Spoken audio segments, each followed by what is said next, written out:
January 16th, 1984, somebody murdered the sons of two Bonanno power guys. Uh, it was Jerry Chilli, who was a captain, or may have been a captain, and then the son of in Bonanno's, and then there was the son of Lefty Ruggerio. Ruggerio was he was made famous in the film Donnie Brasco. Al Pacino portrayed him. Remember that? Anyway, Ruggiero and his first wife, she never took his name. They had three girls and a boy, Tommy. He used the name Tommy Sbano, her maiden name. He became a drug addict, and he may have been, from what I've read, associated with the Bonanno crime family. I don't know. Wouldn't it be dangerous to have a drug addict in your around? But I don't know. Anyway, the two of them were shot dead in a public garage down in Lower Manhattan.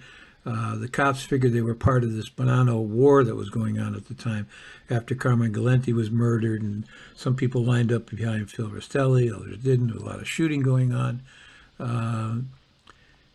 Jerry Chilli, that's the one who was killed, he was 30 years old, and Tommy Sbano, he was 38. Sbano, again, is Ruggerio's kid. They were found slumped down, face down, in the seat of a rented silver Lincoln Continental in a parking garage at 299 Pearl Street in South Street Harbor, near South Street Harbor. South Street Harbor is nice. If you ever go to New York, go to Manhattan. It's a tourist thing. It's really nice. I give you the address because people ask for the address occasionally, and people in New York might want to go by there or something or have it for their own research. So it's 299 Pearl Street. The two guys shared an apartment on Monroe Street, which is just a short distance from the garage, so you kind of wonder why they drove there. You know? They had both been shot in the back of the head with a big gun, large caliber gun. And the car was still running when the guy fired. And so he killed them, shot them both in the back of the head. And the car rolled forward, it hit a curb, and it came to a stop there and was left running.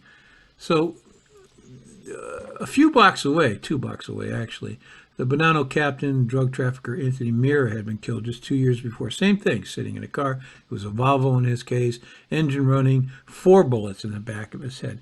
So in 2004, this guy Anthony O'Connor hit the news again. He was arrested for the cold-blooded murder of a New York City paramedic named Eric Gonzalez. It was a bar fight. O'Connor pulls out a gun, kills the guy. So Joseph Chilli always assumed O'Connor was one of the hitmen who killed his son. On January 23rd, 1984, just a few days after the boys are found, O'Connor's sitting in a bar on the Upper East Side. Some shooters come in, and they put 5 bullets into him, but remarkably, he survived. Everyone assumed Chilli had sent them in retaliation for killing his boy, but also O'Connor was named in the death of Chilli's son-in-law, who was killed in Manhattan in a bar room. Same thing, 1988, just reversed. So in 1989, Chilli and his brother, who was Joseph Chilli, and Joseph Chilli's son, Joseph Jr., they get indicted for the attack on O'Connor.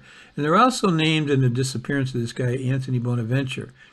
Bonaventure was suspected of being the other gunman who killed the 2 boys. In 1985, there's this con man turned informer named John Napoli.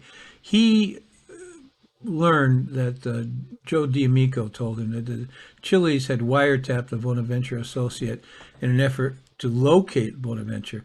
The FBI, he took the information, the FBI raided the place, and it's on Monroe Street where the 2 lived.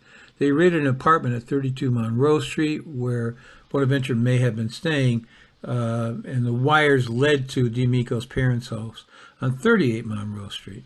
So, sad tale.